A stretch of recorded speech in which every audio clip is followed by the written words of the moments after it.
ஆண்டவரே, இந்த நாளில் கூடுதல் இந்த கருத்திலே ஒப்புக்கொடுக்கிறோம். ஆண்டவரே, துவக்கம் முதல் முடிவு வரைக்கும் நீதாமே பொறுப்பெடுத்து நடத்துவீராக. ஆண்டவரே, பரிசுத்த ஆவியானவரே, நீர் எங்களுக்கு இந்த வாசித்த வேத வசனத்தில் அடங்கி இருக்கிறதான ரகசியங்களை ஆண்டவரை வெளிப்படுத்தி தருவீராக. மாறாக ஆண்டவரே, மனக்கண்களை நீர் திறக்கும்படி ஆட்சேபிக்கிறோம். ஆண்டவரே, வாசித்த வசனத்திலே இருக்கிறதான ஆசீர்வாதங்களை நாங்கள் பெற்றுக்கொண்டு போகத்தக்கதாக கிருபை பாராட்டும்படி ஆட்சேபிக்கிறோம். ஆண்டவரே, இயேசு கிறிஸ்துவின் மூலம் ஜெபிக்கிறேன், ஜீவன் உள்ள நல்ல பிதாவே. ஆமென். உங்களுடைய வாசிப்பு. ஆதலால் நாங்கள் உபத்திரவப்பட்டாலும் அது உங்கள் ஆறுதலுக்கும் ரட்சிப்புக்கும் ஏதுவாகும். நாங்கள் ஆறுதல் அடைந்தாலும் அதுவும் உங்கள் ஆறுதலுக்கும் ரட்சிப்புக்கும் ஏதுவாகும். நாங்கள் பாடுபடுகிறது போல நீங்களும் பாடுபட்டு சகிக்கிறதுனாலே அந்த ரட்சிப்பு பலன் செய்கிறது.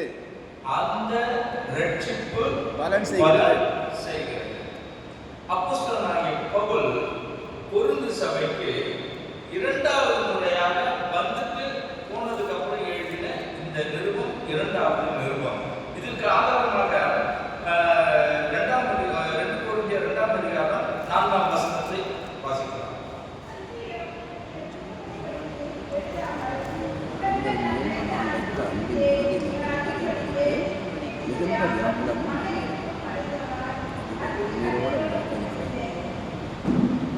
அன்றியும் நீங்கள் துக்கப்படும்படிக்கு எழுதாமல் உங்கள் மேல் நான் வைத்த அன்பின் மிகுதியை நீங்கள் அறியும்படிக்க மிகுந்த வியாகுலமும் மன இறுக்கமும் அடைந்தவனாய் அதிக கண்ணீரோடு உங்களுக்கு எழுதினேன்.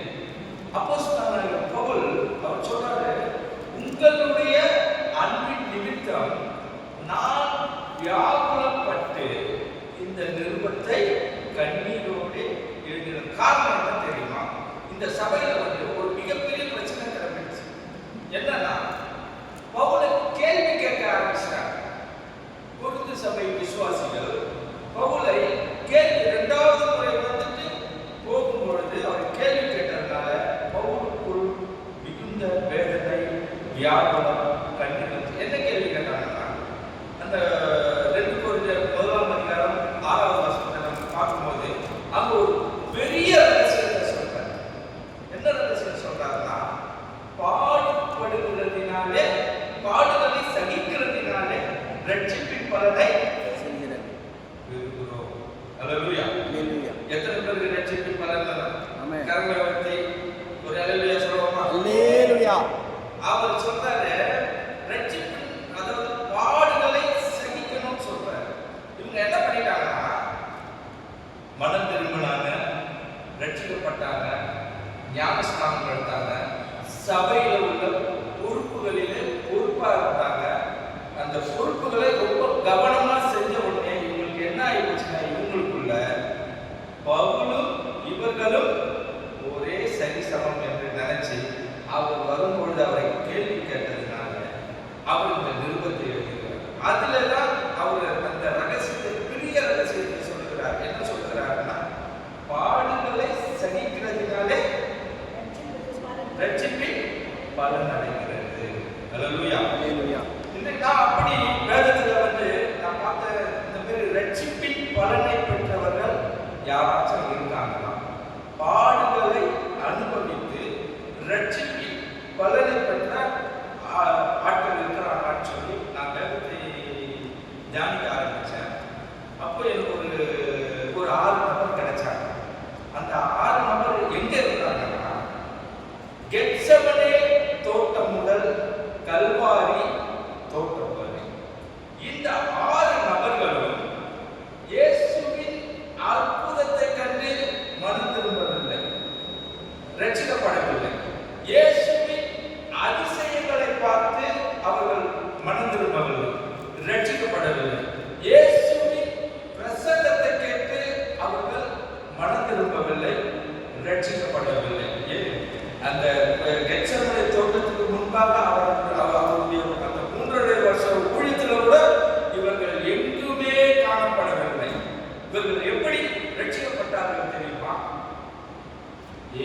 இயேசுவின் மரணத்தின் மூலமாக.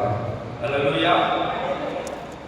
நமக்குள் நம்ம வந்து மறந்துவிட்டோம், ரட்சிக்கப்பட்டோம், ஞானஸ்தானம் எடுத்தோம், சபைக்கு வந்தோம். நம்ம இதுதான் நினைச்சிருந்தோம். இப்போ முதல்ல இயேசுவை சந்திக்கும் பொழுது நமக்கு ஏற்பட்ட அந்த மாற்றம் ஒன்று இயேசுவால் ஏற்பட்டிருக்கும் அல்லது நமக்குள் ஏற்பட்டிருக்கும். அதன் மூலமாக நாம் ரட்சிக்கப்பட்டிருக்கோம். அதுபோல இந்த 6 நபர்களுக்குள்ளும் ஏதோ ஒரு மாற்றம் ஏற்பட்டிருக்கிறது. அந்த 6 நபரை குறித்து பார்க்கலாமா? முதலாவதாக வாசிப்போம். மத்தேயு எழுதின சுவிசேஷம் 26ஆம் அதிகாரம் 51ஆவது வசனத்தை வாசிப்போம்.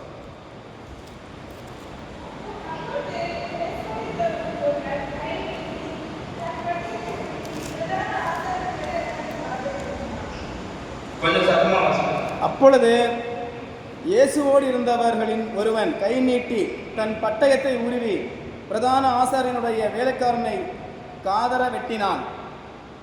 இங்க ஒரு சம்பவம் நடக்கிறது. இயேசுவை கைது செய்யும்படி கெத்செமனே தோட்டத்திற்கு ஒரு கூட்டம் வருது. அதாவது பொதுஜனங்கள் வருகிறார்கள், போர் சேவகர்கள் வருகிறார்கள், பிரதான ஆசாரியனுடைய வேலைக்காரனும் வருகிறார். இங்கே வரும் பொழுது அவர் கைது செய்ய நினைக்கும் பொழுது இயேசுவின் சீஷனாகிய பேதுரு என்பவர் தன்னுடைய அறையில் வைத்திருக்கிறதா பட்டயத்தை எடுத்து சடார் என்று அவனை என்ன பண்றான்? வசனம் தெளிவா சொல்லுது, காது அற. காது அற. கொஞ்சம் வாசிங்க. காதர வெட்டினான். அப்போ காது அறுந்து கீழே துண்டா விழல, காது தொங்கிட்டு தான் இருந்தது. அப்ப இயேசு என்ன செய்தார்? அந்த காதை தொட்டு சுகப்படுத்தினார். நமக்கு எல்லாருக்குமே தெரியும், கானாவூர் கல்யாணத்துல இயேசு செய்த முதல் அற்புதம் தண்ணீரை திராட்சை ரசமாக மாற்றியது. இயேசு கடைசியாக செய்த அற்புதம் இந்த மல்குஸ் காதை சுஸ்தப்படுத்தியது. அல்லேலூயா. அல்லேலூயா. அது மாத்திரமல்ல, இங்கு ஒரு சம்பவம் நடக்கிறது. அதாவது இயேசுவை கைது செய்ய வேண்டுமென்றால் 2 விஷயங்கள் இருக்க வேண்டும். ஒன்று, ரோம சட்டப்படி அன்றைய பணியில் இருக்கிறதால பிரதான ஆசாரியர் வர வேண்டும். அவன் முன்னிலையிலே இயேசு கிறிஸ்துவை கைது செய்யப்பட வேண்டும். 2வது, யூதாஸ் காட்டி கொடுத்தான். அவனை காட்டி கொடுக்கும் பொழுது இயேசுவை முத்தம் செய்தான். அதனால் அவரை பிடித்தார்கள் சொல்லி தான் நம்ம வாசிப்போம். இயேசு கிறிஸ்துவுக்கு வந்து அவன் முத்தம் கொடுத்தது காரணம் என்ன கேட்டீங்கன்னா, அவர்களுக்கு சாட்சிகள் தேவை. அந்த சாட்சிகள் வந்து இயேசுவோடு நல்லுறவிலே இருக்க வேண்டும். அப்படி என்றால் அவர் கைது பண்ணுவாங்க. இந்த போற போக்கில் போயிட்டு தேவதூஷணம் சொல்லிட்டாங்க, அதனால இயேசுவை கைது பண்ணலாம் பண்ண மாட்டாங்க. ஆனால் கைது பண்ண வேண்டிய இடத்திலே காயபா வரவில்லை. வந்தது யாரா? பிரதான ஆசாரியனுடைய வேலைக்காரன் மல்குஸ். அவருக்கு பதிலாக இவன் வர காரணம் என்னன்னு கேட்டீங்கன்னா, அந்த அரண்மனையில பிரதான ஆசாரியனுடைய காய்பாவின் அரண்மனையில இவன் வேலைக்காரன். நம்ம என்ன நினைப்போம்? துணி துவைக்கிறவன், ஒட்டோட அடிக்கிறவன், அந்த மாதிரி நம்ம நினைப்போம். வீட்டு வேலையெல்லாம் செய்கிறவனால நம்ம நினைப்போம். ஆனா இவன் அப்பேற்பட்டவன் அல்ல. காய்பாவின் அரண்மனையிலே வேலை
அற்புதம். இப்போ இவனை குறித்து சரித்திரம் என்ன சொல்லுகிறது என்றால், சீப்புரு தீவிலே உயிர்த்தெழுந்த லாசருவோடு அவன் கொலை செய்யப்பட்டான் என்று சொல்லுகிறது. இயேசுவை கைது செய்யப்பட வந்தவன் காய்பாவினிடத்தில் புகார் அளிக்கும் பொழுது காய்பாவை விட பயங்கர கோபம் அடைந்தவனாய் இவன் இருந்திருப்பான். அந்த கோபத்துல தான் நீங்க போவாதீங்க, நான் பார்த்துக்கிறாங்க, இந்த இயேசுவை நான் பார்த்துக்கிறேன்னு சொல்லி வந்தவன் தான். ஆனா அதன் பிறகு இயேசு காதை தொட்டு சுகப்படுத்தின பிறகு அந்த நபருடைய எந்த ஒரு ரியாக்ஷனும் இந்த நாள் காரணம் இருக்காது. அவன் சைலண்ட் கேரக்டர், அமைதியான நபராக ஆயிட்டான். ஏன் இவன் அமைதியாக நபராக மாறினது மாத்திரமல்ல, இந்த சீப்புரு தீவிலே உயிர்த்தெழுந்த லாசரு கொலை செய்யப்பட்டான். இவனுக்குள் ஒரு மாற்றம் வந்ததினால் அவன் சீஷர்களோடு மனம் திரும்பி ரட்சிக்கப்பட்டு ஞானஸ்நானம் எடுத்து கர்த்தருக்கு ஊழியம் செய்து ரட்சிக்கப்பட்டான். ரட்சிப்பின் பலனை பாடுகள் மூலம், மரணத்தின் மூலம் அவன் பெற்றான். அப்படி என்றால் இவனுக்கு எங்கே ரட்சிப்பு, எங்கே இவனுக்குள் ஒரு மாற்றம் ஏற்பட்டு, அதை நம்ம பார்க்கணும். அது எங்கே ஏற்பட்டுள்ளோம்னா, இந்த நம்ம பிரதான ஆசாரியனுடைய அரண்மனையில இருக்கிறதான பாதாள சிறையிலே இயேசு கிறிஸ்து தொழுமரத்திலே கட்டப்பட்டவர்களா இருக்கும்பொழுது இவன் மேல நின்று பாதுகாக்கணும்னா அங்கு நின்று நடந்திருக்கும் போது அவனுடைய காதை பார்க்கும்போது எவ்வளவு யோசிச்சது, எனக்கு சுகம் கொடுத்தவர், என்னை ஆரோக்கியப்படுத்தினவர், எனக்கு அற்புதம் செஞ்சவர், ஏன் இப்படி அவர் அடிபடணும், ஏன் அவர் காரியத்துப்படணும், ஏன் கேவலப்பட நினைச்சிருக்க மாட்டான், நினைச்சிருப்பான். இவ்வளவு பெரிய வல்லமை உள்ளவர். அப்பதான் அவனுக்குள்ள ஒரு மாற்றம், அங்கே காய்பாவின் அரண்மனையில் இருக்கிறதான பாதாள சிறையில் அவனுக்குள் ஒரு மாற்றம் ஏற்பட்டது. சீப்புரு தேவியை கர்த்தருக்காக மதித்தான். அல்லேலூயா, அல்லேலூயா, அல்லேலூயா, அல்லேலூயா. இரண்டாவது நபரை பார்ப்போம்.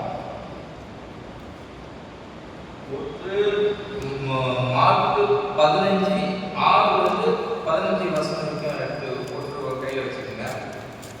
ஒருவர் மத்தேயு 27:16 எடுத்து வச்சுக்கோங்க. இன்னொருத்தர் லூக்கா 23:19-25 வரைக்கும் ஒரு எடுத்து. முதலாவதாக மத்தேயு வாசிங்க, 27:16 வாசிங்க.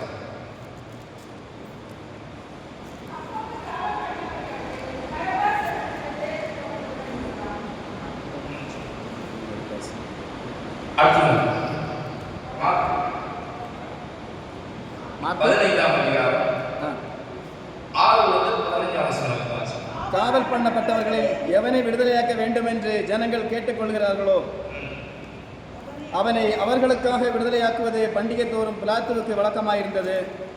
கலகம் பண்ணி அந்த கலகத்தின் கொலை செய்து அதற்காக காவல் பண்ணப்பட்டவர்களின் பரபாசு எண்ணப்பட்ட ஒருவன் இருந்தான்.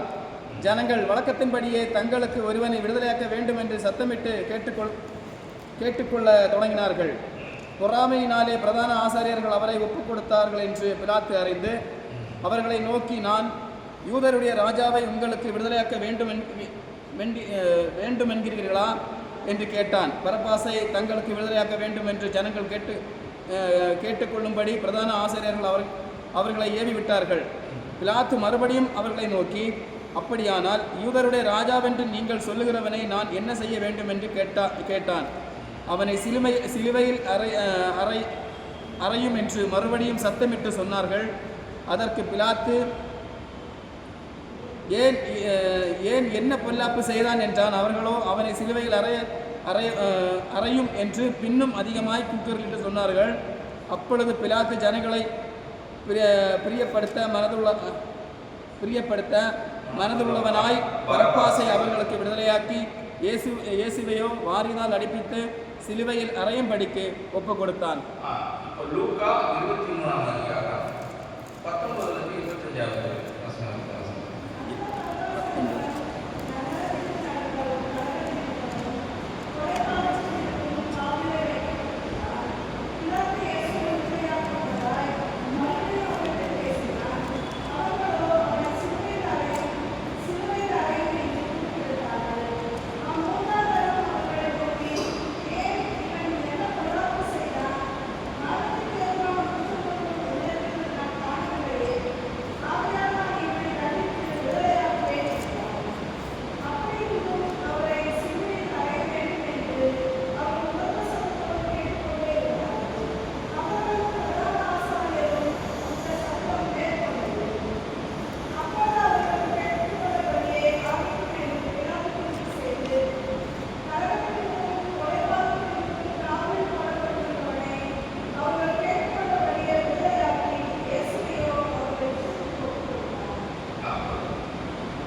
இப்போ மல்குஸை பற்றி பார்த்தோம். மல்குஸினுடைய பெயருடைய அவன் ஒரு யூதன். அந்த பெயருடைய அர்த்தம் வந்து தேவனுடைய ராஜா அல்லது தேவனால் ஏற்படுத்தப்பட்ட ராஜா. இப்போ இங்கு ஒரு நபரை பார்க்கிறோம், பரபாஸ் என்கிற ஒரு நபரை. இவர் பார்க்கறதுக்கு முன்னாடி நம்ம இவருடைய பின்னணி கொஞ்சம் பார்ப்போம். அதாவது இயேசுவின் காலத்திலே 3 விதமான பாதாள சிறைகள் இருக்கு. அதுவே முதலாவது பாதாள சிறை காய்பாவின் அரண்மனையிலே இருக்கிறதான பாதாள சிறை. அந்த சிறையில தான் இயேசு கிறிஸ்து அடைக்கப்பட்டார். இரண்டாவது ஏரோதுவின் அரண்மனையில் இருக்கிறதான பாதாள சிறை. இந்த பாதாள சிறையில் யோவான் சிறுச்சேதம் பண்ணப்பட்டார். மூன்றாவதாக பாதாள சிறை பிலாத்துவின் அரண்மனை பாதாள சிறை. இந்த பாதாள சிறையில யார் அடைக்கப்படுவார்கள் என்றால் தேசத்திலே புரட்சியை ஏற்படுத்துகிறவர்கள், இந்த என்ன சொல்றது, களவு செய்கிறவர்கள், இன்னும் எண்ணற்ற கொலை செய்கிறவர்கள், இப்படி இருப்பவர்களை தான் இங்கே அரண்மனையில பிலாத்துவின் அரண்மனையில அடைக்கப்படுவார்கள். இங்கு உள்ளவர்களை பிலாத்து சிலுவையிலே மரணாக்கினை கொடுப்பதற்கு அதிகாரம் இருக்கிறது. அப்படி இல்லை என்றால் ரோமாபுரியிலே இருக்கிறதான கிளாடியேட்டர் என்று அங்கே சில கொலிசை சொல்லி சில அமைப்புகள் அங்கே இருக்கு. அதாவது ரோமாபுரியில் இருக்கிற கைதிகள் வந்து என்ன தப்பு பண்ணாங்கன்னா அங்கே உள்ள என்ன தண்டனை கேட்டீங்கன்னா இந்த கிளாடியேட்டர் போன்ற தண்டனை. ஒரு பெரிய மைதானம் இருக்கும். அந்த மைதானத்தில் இந்த கைதிகளை விடுவார்கள். மிருகங்களோடு சண்டை போடுவார்கள். மிருகங்களோடு சண்டை போட்டு மிருகங்கள் இவர்களை சித்திரவதை செய்து கொள்வதை ரோமாபுரி மக்களும் ராயனும் கல்யாணம் ஆடிக்கொண்டு அவர்கள் என்ன பண்ணுவாங்கன்னா அதை ரசிப்பார்கள். இது பிலாத்துவின் அரண்மனையிலே அடைக்கப்படுகிற கைதிகளுக்கான தண்டனை. இப்போ இந்த அரண்மனையிலே பரபாஸ் அடைக்கப்பட்டிருக்கிறான். பரபாஸ் என்றால் அராமிக் மொழியிலே அப்பாவின் மகன். அதாவது நம்ம மத்தேயுல வாசிச்சோங்க, பேர் போல அந்த வசனத்தை வாசிங்க.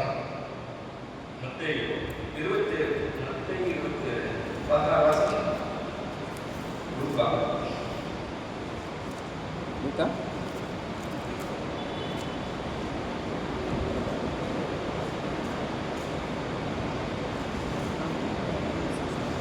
லூக்கா எத்தனை?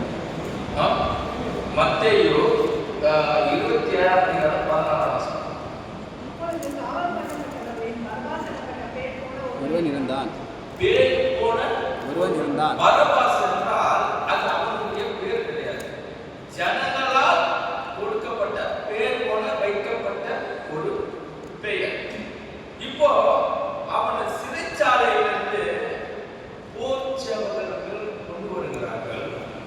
முதல் படி எடுக்கிறான், இரண்டாவது படி எடுக்கிறான். மேல ஒரு விஷயம் ஓடிட்டு இருக்கு. ஒரு பக்கம் இயேசுவை வந்து இயேசு நிற்க வச்சுட்டு பொது ஜனங்கள் சிலுவையில் அறையும் சொல்லி சத்தமா கூப்பிட்டுக்கிட்டே இருக்கிறாங்க. இவன் மரணத்துக்கு குறிக்கப்பட்டவன். இப்ப இவன் போர்ச்சவர்கள் வந்து கூப்பிடும் போது அவன் ஒரு படியை ஏறும்போது என்ன நினைச்சிருப்பான்? அவனுடைய எண்ணங்கள் என்ன ஓடி இருக்கணும்? ஒண்ணு, இன்னும் கூட நிறைய கொள்ளை அடிச்சிருக்கலாம், இன்னும் கூட திருடி இருக்கலாம், இன்னும் கூட நிறைய விஷயங்கள் பண்ணியிருக்கலாம் நினைச்சிருப்பான். இல்லை கட்டினா இன்னைக்கு நம்மளை எந்த மைதானத்தில் நம்மளை ஓட போட்டு எந்த மிருகங்களோட சந்தேகத்தை நம்மளை கொலை பண்ண போறாங்களோ நினைச்சிட்டு தான் உள்ள ஒவ்வொரு படியாக ஏறிவாங்க. இப்போ ஏறி வரும்பொழுது கடைசிப்படியாக அந்த இடத்துக்கு வரும்பொழுது பிலாத்து ஜனங்களை நோக்கி சொல்லுகிறான். என்ன சொல்லுகிறான்னா, பண்டிகை தோறும் நான் ஒருவனை விடுதலை செய்ய வேண்டியது அவசியம், பழக்கமாய் இருந்தது. இங்கு நிற்கிற பரபாசை விடுதலை செய்யவா அல்லது இந்த பக்கம் இருக்கிற இயேசுவை நான் விடுதலை செய்யவா அப்படின்னு சொல்லும் பொழுது, அப்போ இவனுக்குள் என்ன தோன்று இருக்கும்? பரபாசுக்குள்ள சத்தியமா நம்மள இந்த ஜனங்க கொலை பண்ணி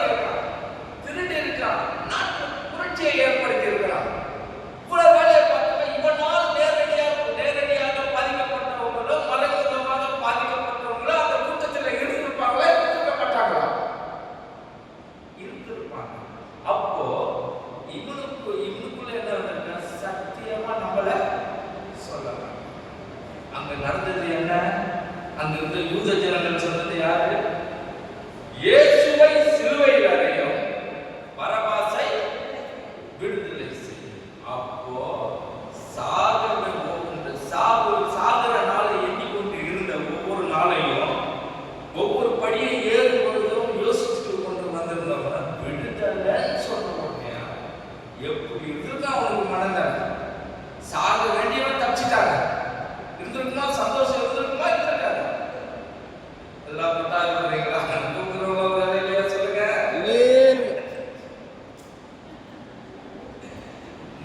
சந்தோஷம். அப்போ விடுதலைன்னு சொன்ன உடனே பின்னங்கால் பிடரில் அவங்க தெரிச்சு ஓடி இருப்பாங்க, ஓடி இருக்க மாட்டாங்க. ஓடினா பரபாஸ் ஓடினான். ஆனால் இவன் கர்த்தருக்காக என்ன மச்சான் தெரியுமா? சிசிலியா பட்டணத்துல இவன் கர்த்தருக்காக மரித்தான்.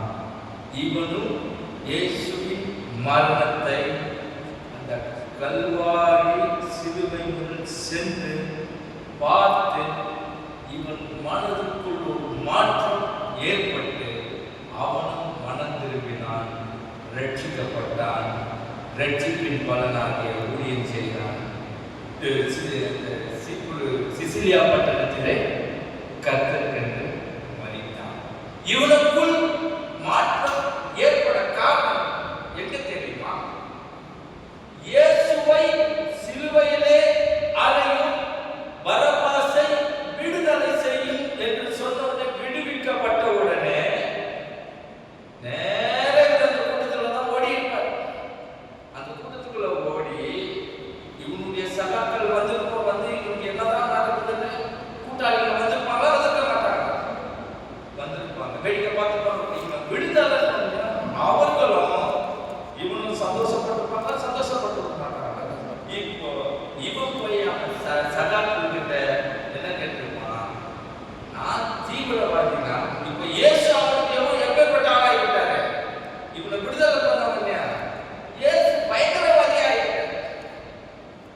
நமக்கு தான் ரட்சகர், நமக்கு தான் பாவங்களை சுமக்கிறவர். அவனுக்கு எப்படி என்ன தெரியும்? அவனுக்கு பயங்கரவாதி. அப்போ அவனுக்கு சகாக்களிடம் விசாரித்து அவர் என்ன பண்ணாரு? யாராச்சும் ஏறுவதற்கு சொந்தக்காரங்க பெரிய ஆள் யாராச்சும் போட்டாங்களா? கேட்டிருக்க மாட்டாங்க. அவங்க என்ன சொல்லிருப்பாங்க? பட்டயத்தை எடுப்பவன் பட்டயத்தாலேயே. அப்ப என்ன பண்ணாங்க? சுகம் கொடுத்தாரு. என்ன ஒரு டாக்டரா?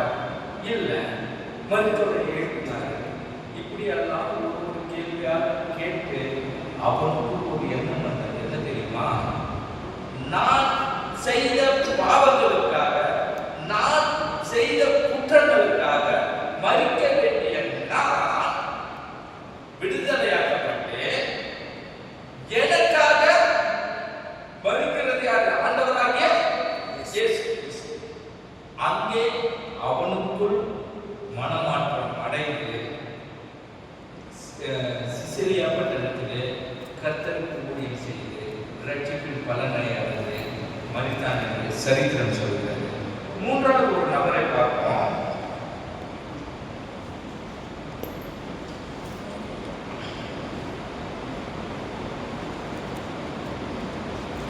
மார்க் எழுதின சுவிசேஷம் 15ஆம் அதிகாரம் 21ஆவது வசனம்.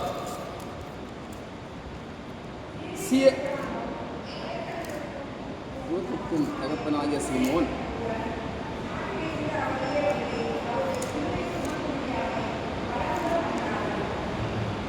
மத்தேயு 27ஆம் அதிகாரம் 32வது வசனம்.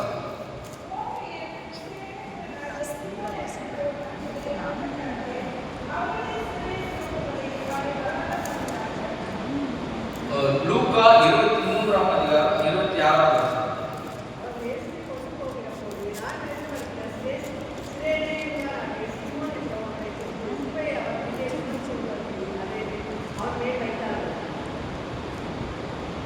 சிரேனே ஊரானாகிய சீமோன். மூன்றாவது சிரேனே ஊரானாகிய சீமோன். இவனை அதாவது இப்ப வாசித்த வசனங்கள்ல ஒரு இடத்துல ஒரு வசனத்தை என்ன சொல்றாருன்னா, சிலுவையை சுமக்கும்படி அவனை வைத்தார்கள் என்று ஒரு இடத்துல சொல்லியிருக்கு. இன்னொரு இடத்துல வந்து பார்த்தா பலவந்த படுத்தினார்கள். இப்போ ஆண்டவராகிய இயேசு கிறிஸ்து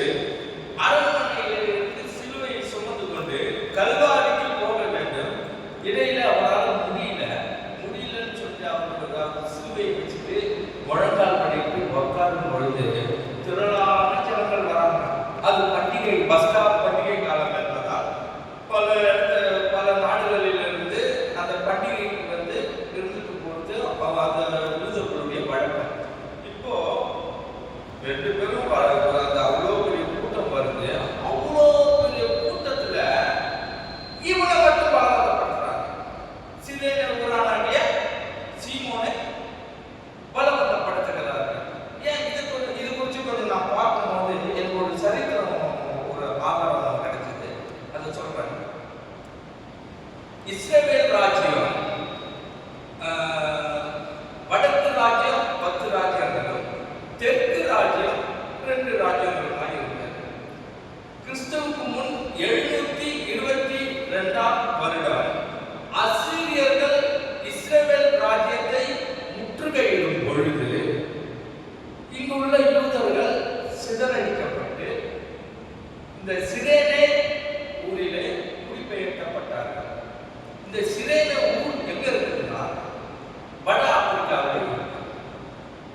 அந்த கிறிஸ்துவுக்கு முன் 722ஆம் வருஷம் முதல் இயேசுவின் சிலுவையை சுமந்த இந்த சிரேனே ஊராகிய சீமோன் நாட்கள் வரை கிட்டத்தட்ட 750 வருடங்கள். இந்த 750 வருடங்கள் யூதர்களுடைய நிலை என்ன தெரியுமா? பஸ்கா பண்டிகை தொடங்கும், கடைசி பெந்தெகோஸ்தே பண்டிகை. இந்த பண்டிகை கிட்டத்தட்ட 2.5 மாசம் நடக்கும்னு வச்சுக்கோங்க. இந்த 2.5 மாசம் நடக்கிற இந்த பண்டிகைகளை இவங்க கொண்டாடிட்டு கடைசியில என்ன பண்ணுவாங்க? நேரம் தாவீது கல்லறைக்கு இருக்கிற இடத்துல போவாங்க. அங்க போய் டீசெண்டா தாவீதுடைய கல்லறையில கொஞ்ச நேரம் நின்று அழுது துக்கம் கொண்டாடிட்டு அதுக்கப்புறம் எந்தெந்த நாட்டில் இருந்து வந்தாங்களோ அந்தந்த நாட்டுக்கு போயிடுவாங்க. இது யூதர்களுடைய வழக்கம். இது போல வந்தவன் தான் இந்த சிரேனே ஊரானாகிய சீமோன். இப்போ வட ஆப்பிரிக்கால 750 வருஷம் தலைமுறையா வாழ்ந்துருக்காங்கன்னா அவன் எப்படி இருந்திருப்பான்? செக்க சேவனா இருப்பான். கண்ணு பயங்கர கருப்பா இருப்பானா, இல்ல கருப்பா பயங்கரமா இருப்பானா? கருப்பா இருப்பான். 7 அடி இருப்பான். இப்போ இயேசு கிறிஸ்துவின் சிலுவையை தூக்க வேண்டும் என்றால் ஒரு வாட்டல் சாட்டமான ஆளு தேவை. அவர் சிலுவையை சுமக்க முடியாமல் கீழே உட்கார்ந்த பொழுது வந்த திரளான கூட்டத்திலே தனியாக தெரிந்தவன் தான் இந்த சிரேனே ஊரானாகிய சீமோன். இப்போ முதல்ல அவன் என்ன பண்ணிருப்பான்? அவன் என்ன சொல்லியிருப்பான்? ரோம பேரரசு, ஹலோ எக்ஸ்கியூஸ் மீ, சிலுவையை கொஞ்சம் தூக்குறீங்களான்னு கேட்டிருப்பான். பலவந்த படுத்தினாங்க. அவ்வளவுதான். ஏய், தூக்குறியா இல்ல முன்னைய சிலுவையில அரையட்டுமா சொல்லியிருக்க மாட்டான்.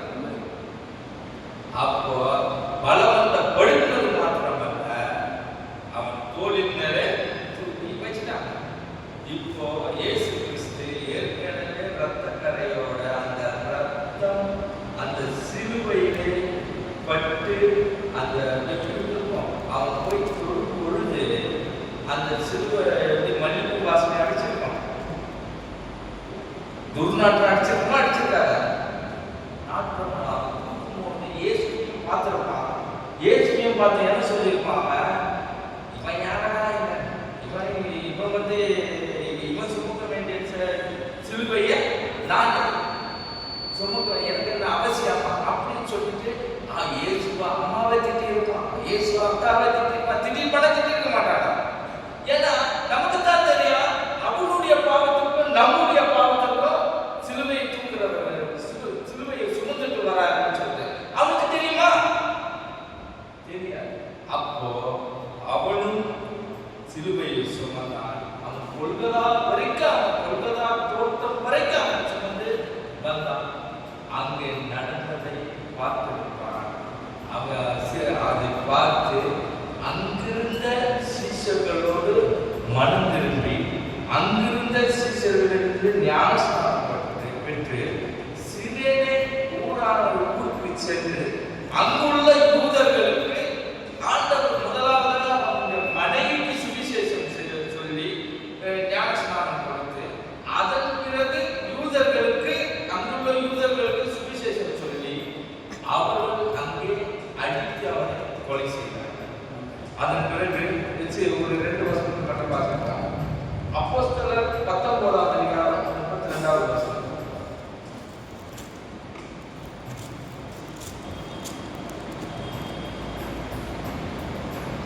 கூட்டத்தில்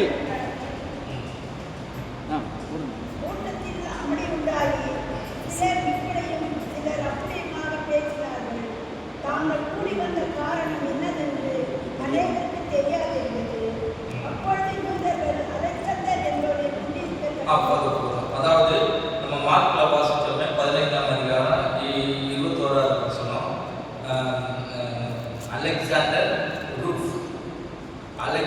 ரூஃப் தகப்பனாகிய சிரேனு ஊரானாகிய சீமோன் சொல்லிவிடுறாங்க. எல்லா இடத்துலையும் என்ன சொல்லுவாங்க, இப்போ பிள்ளைங்களை பார்த்து என்ன சொல்லுவாங்க, எங்க அப்பா பேரு இதுதான்.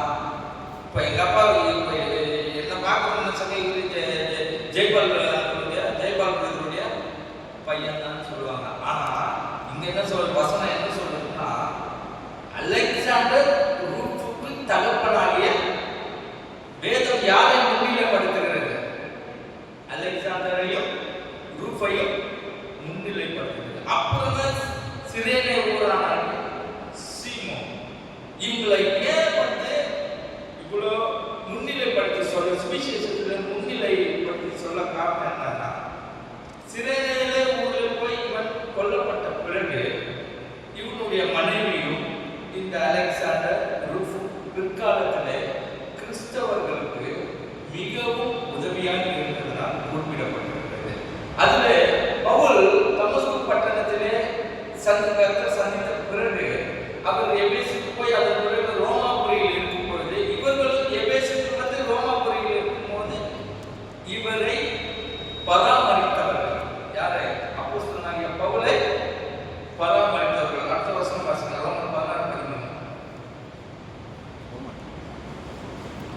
ரோமர்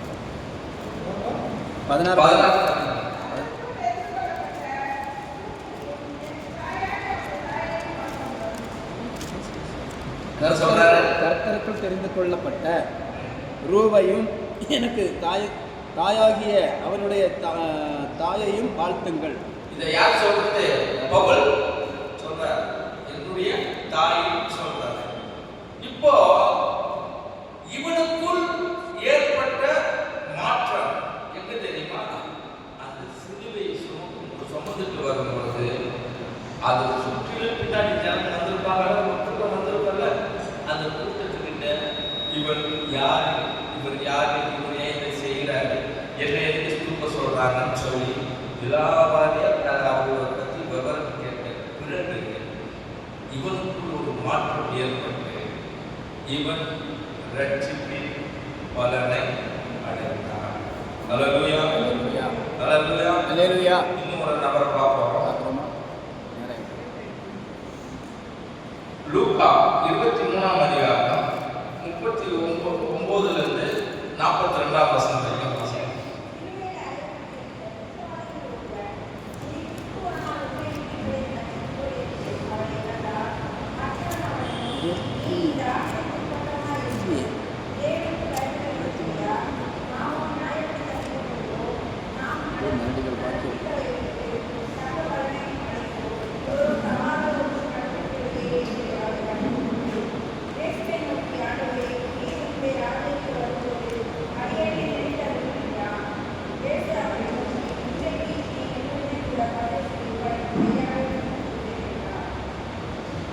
இங்கு ஒருத்தரை குறிச்சு பார்க்கணும்.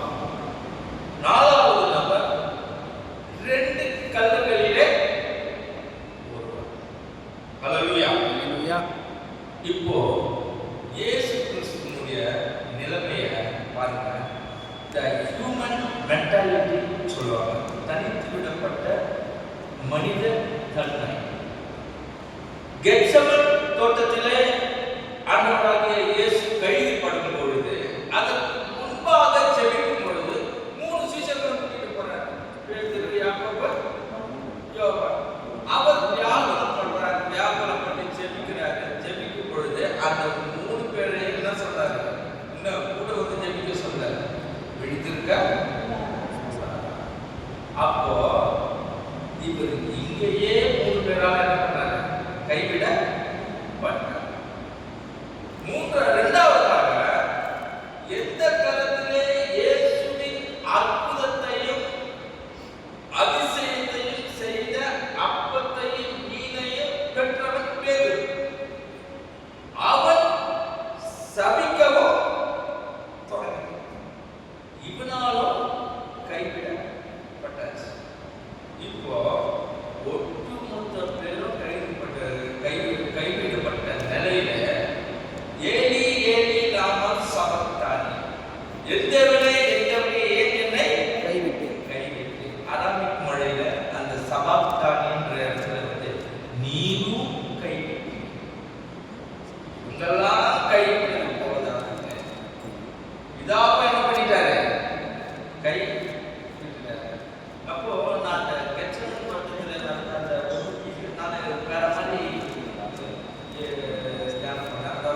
இயேசு எங்கெல்லாம் ரத்தம் சிந்தினார் அப்படின்னு சொல்லி தியானம் பண்ணலாம்னு சொல்லி இருந்தேன்.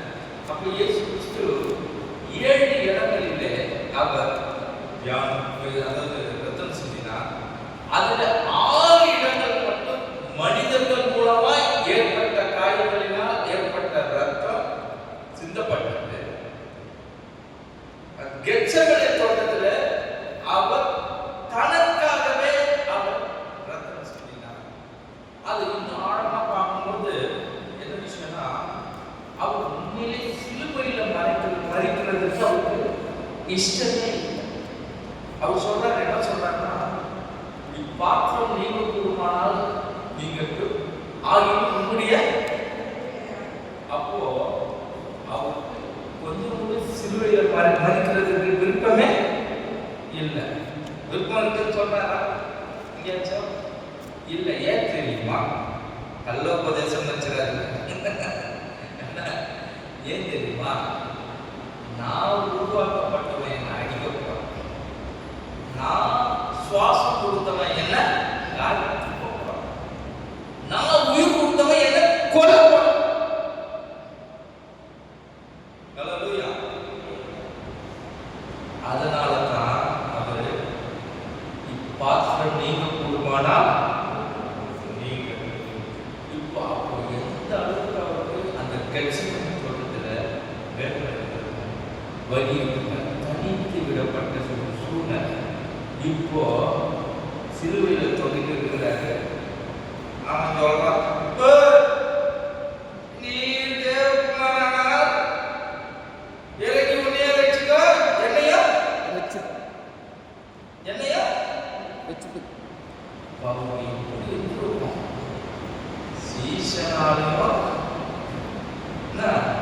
சீசனாலும் பாதிக்கப்பட்டான்,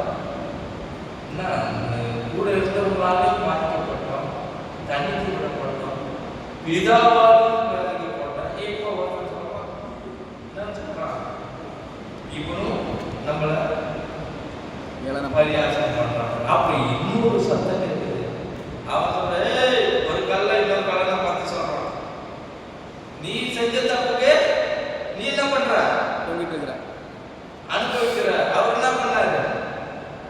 அப்போ இது வரைக்கும் அமைதியா இருந்த இயேசுக்கு எப்படி இருக்கும்? அவன் சொல்றான், ஆண்டவரே என்ன சொல்றான்? கல்லன் சொல்றான், ஆண்டவரே ஊடக சீசன் என்ன பண்ணா? சபிக்கவும் சத்தியம் பண்ணவும் தொடங்கினான். இப்போ இயேசுக்கு ஒரு சின்ன வெளிச்சம் கிடைச்சிருச்சு. என்ன தெரியுமா? இயேசுக்காக ஒருத்தர் பேசிட்டார். இயேசுக்காக ஒருத்தர் பேசியிருக்கார். அப்போ அவர் என்ன சொன்னார் தெரியுமா? அவனை பார்த்து, ஏன்னா இயேசுவும் சாக போறாரு, இவனும் சாக போறான், இதுக்கப்புறம் ஊழியம் இல்லை. ஊழியம் இருக்கா? இதுக்கப்புறம் இல்லை. அவனும் சாக போறான், ஊழியம். அப்போ இந்த கல்லனுக்கு மனம் திருப்புதல் கிடையாது, ரட்சிப்பு கிடையாது, ஞானஸ்நானம் கிடையாது, சபையில பொறுப்பு கிடையாது. இப்போ என்ன சொல்றாங்க? ஆண்டவர் என்ன சொல்றாரு தெரியுமா? பார்த்து, இன்றைக்கு நீ என்னைக்கு 4 நாள் கழிச்சுன்னு சொல்லல, இன்றைக்கு என்னோட பரதீசில் இருப்பாய். ஹல்லேலூயா, ஹல்லேலூயா. இன்றைக்கு என்னோடு, அது எவ்வளவு பெரிய பாக்கியம், இயேசுவோடு இருப்பது.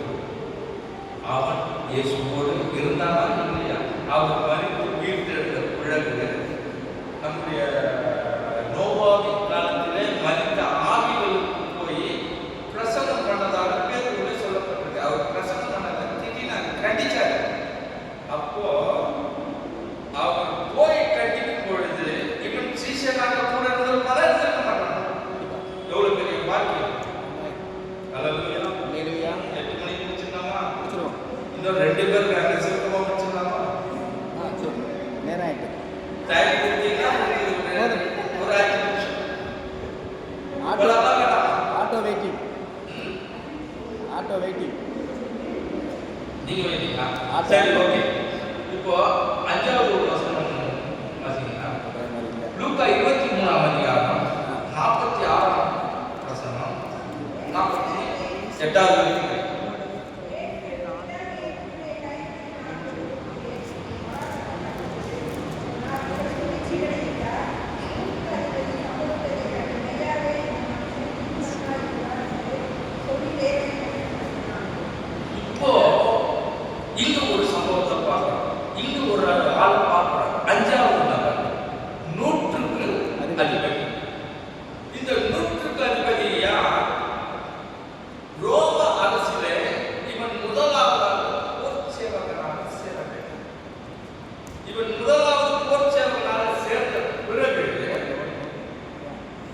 பல யுத்தங்களை, பல போர்களை இவன் சந்தித்த பிறகு இவனுக்கு கிடைக்கிற பேர் தான், பதவி தான் 160. இவன் சொல்லுகிறான், உண்மையிலேயே இவர் நீதிபரர் தான் என்று அறிக்கையிடுகிறான். இவன் எங்க பார்த்தா இவன் நீதி செஞ்சதை, எங்க நீதியாக இருந்ததை இவன் எங்க பார்த்தா? இயேசுவினுடைய 33 வருடங்கள்ல நடந்த வாழ்க்கையை பார்த்தானா? 30 வருஷம் ஊழியமே ஆண்டவர் செய்யல, 3.5 வருஷங்கள் தான் செஞ்சார். அங்க பார்த்தானா? அங்க பார்க்கல. கெத்செமனே தோட்டத்திலிருந்து இவனுக்கு இயேசு கிறிஸ்துவை கைது செய்ய ஆரம்பித்தது முதல் கல்வாரி தோட்டத்திலே இயேசு ஜீவனை விடும் வரைக்கும் இவன் இயேசுவை என்ன பண்ணிருப்பான்? வாட்ச் பண்ணிருப்பான். அது வரைக்கும் நடந்த சம்பவங்களை பார்த்துதான் இவன் சொல்லுகிறான், இவன் உண்மையிலேயே நீதிபரர். அது மாத்திரம் சொல்ல, தேவனை மகிமைப்பட்டான். யாருடைய தேவனை மகிமைப்படுத்தான்? எந்த தேவனை இயேசு தேவதூஷணம் சொன்னார் என்று சிலுவையிலே அறைந்தார்களோ, அறைந்த பிறகு அந்த இயேசு ஜீவனை விட்ட பிறகு, ஜீவன் விட்டதை பார்த்த பிறகு இவன் சொல்லுகிறான், இவன் தேவனை மகிமைப்படுத்துகிறான். இவன் யாரென்றால் ரோம பேரரசு. இவனுக்கும் யூத கடவுளுக்கும் சம்பந்தம் கிடையாது. ஏன்னா இவனுக்கு பல கடவுள்கள் உண்டு. அப்படி இருக்கும் பட்சத்தில் இயேசு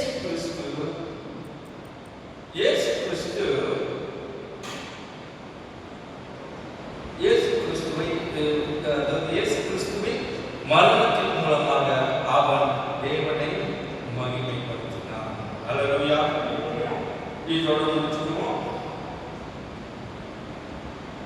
கர்த்தர் தாமே இந்த செய்தியை ஆசீர்வதிப்பார். தொடர்ந்து தாமரை நடத்துவார்.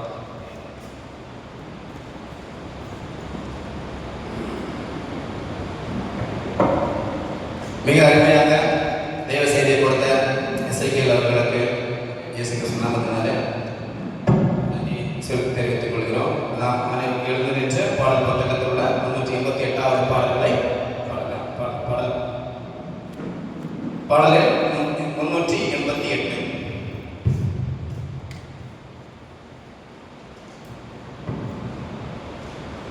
அழைத்தீரே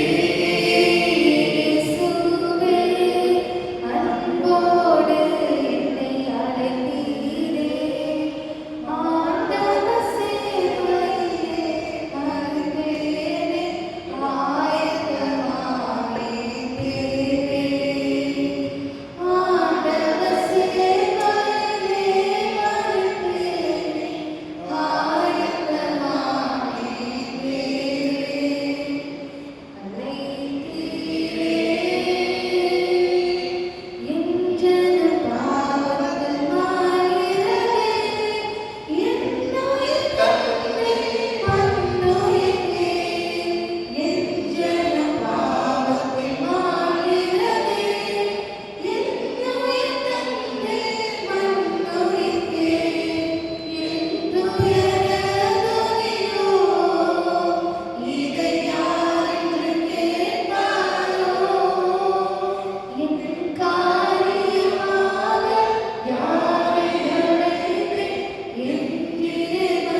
மகாக்கிருபை வழக்கம் நிறைந்த கண்ணில் பலத்தினாலே ஆஸ்வதிக்கப்பட்ட நாங்கள் சார்ந்தவரை நன்றி செலுத்துகிறோம்.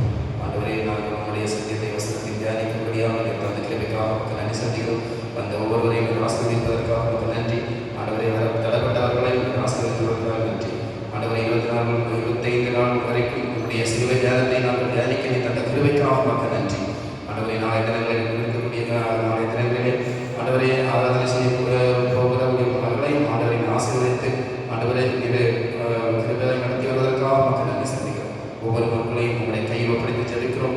ஆண்டவரை பிராணப்பட்டு போயிருக்கிற உங்களுடைய தேவ ஊழியக்காரரை நீர் ஆண்டவரை எல்லாவித நன்மையும் கிருபையும் கொடுத்து ஆண்டவரை சுகபத்திரமாக அழைத்தவர் இயேசுவின் நாமத்தினாலே கேட்கிறோம். இயேசு கிறிஸ்துவின் நாமத்திற்கு மகிமையுண்டாவதாக. ஆமென். என் முழு நம்பிக்கை பரிசுத்த நாமத்தை என் ஆத்மாவே கர்த்தரை ஸ்தோத்திரி. கர்த்தர் சர்வ பரம. அல்லேலூயா, அல்லேலூயா, அல்லேலூயா.